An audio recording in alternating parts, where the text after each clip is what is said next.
I actually have trouble playing as an evil character. I love creating evil gameplay, but I actually have this weird moral thing where I have trouble playing as an evil character. I'll start playing as an evil guy, and then, like I played once as an evil guy, and then I got dog meat, and dog meat taught me how to love, and I turned good. In most games, I skew toward the, heroic side. Even if you're good, you can still do things that can be construed as evil. I mean, killing could always be construed as evil. So what we do is, the violence in the combat system doesn't change, depending on if you're killing a good guy or a bad guy. So there are a lot of incredibly violent situations where you're fighting people, and so you're blowing the bad guys' arms off and heads off. But it's also the case that one of the other things we support, having this karma system that has good, neutral, and evil, we support redemption. So you can be a really good character and go on a killing spree and become evil, and then through your actions do things that get you back up to good again. So we still give you sort of the leeway to, even if you're good, every now and then you do something really evil and still maintain that high karma. Get back into people's good graces. There's a perk called Lawbringer that you can take if you're good.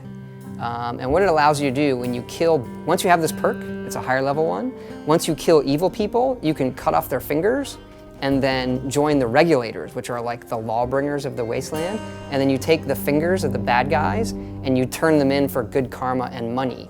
So the game really changes to this collect people's fingers game, and then you get more powerful that way.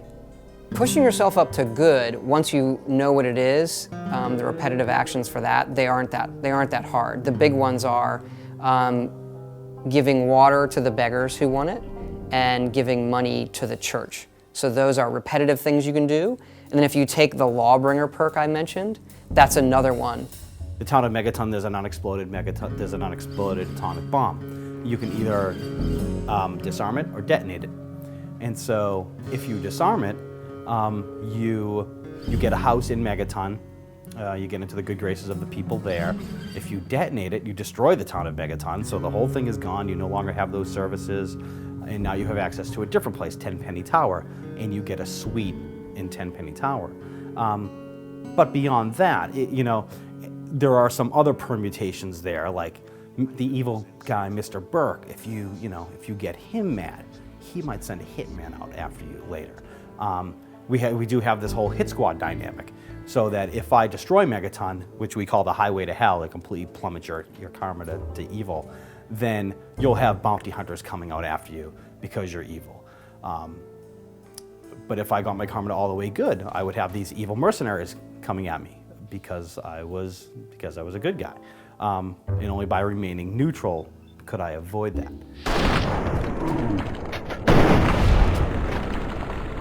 If you're a good karma person, this is even without say you save Megaton, but you're also a good person, people in Megaton actually will give you presents. They're like, hey, you're great, here's some ammo. Just things like that.